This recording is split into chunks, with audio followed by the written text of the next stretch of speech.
Isang malaking tagumpay ang naitala ng PNP Aviation Security Group sa ilalim ng pamumuno ni Police Brigadier General Christopher Abescia matapos nilang maharang ang tangkang iligal na paglabas ng malaking halaga ng pera sa Mactan, Cebu International Airport kagabi.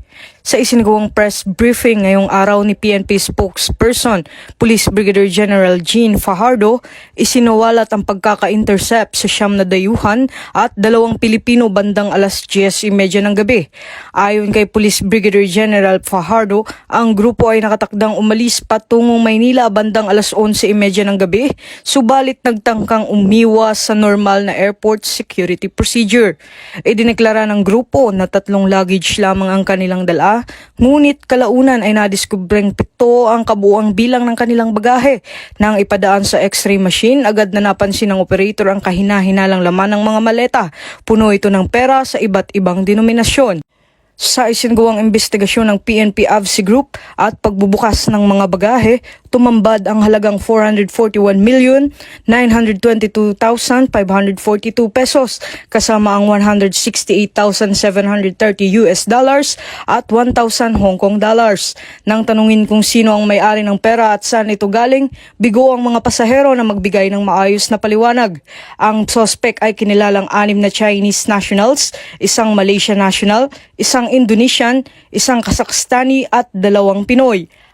Ayon sa inisyal na ulat, dumating ang grupo sa Cebu sakay ng van bandang alas 9 ng gabi at tumuloy umano sa isang malaking kasino bago nagtangkang bumiyahe pabalik ng Maynila.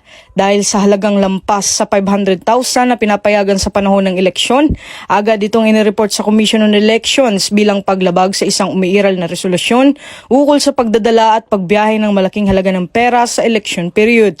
Iniimbestigahan na rin ang insidente ng Anti-Money Laundering Council habang nakipag-ugnayan na rin ng PNP sa Bureau of Immigration. Ang 9 na foreign nationals ay isa sa ilalim sa inquest proceedings para sa posibleng paglabag sa immigration law.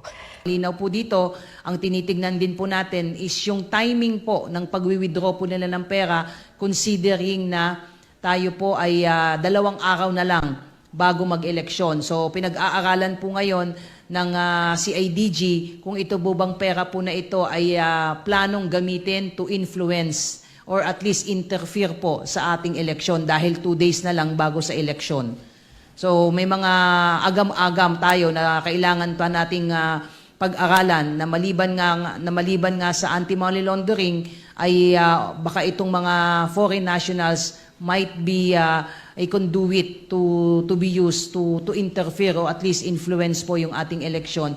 Samantala, patuloy naman ang PNP sa mas pinaigting na seguridad at pagbabantay sa mga paliparan sa buong bansa upang matiyak na walang makakalusot na kahina-hinalang aktibidad lalo na sa gitna ng election period.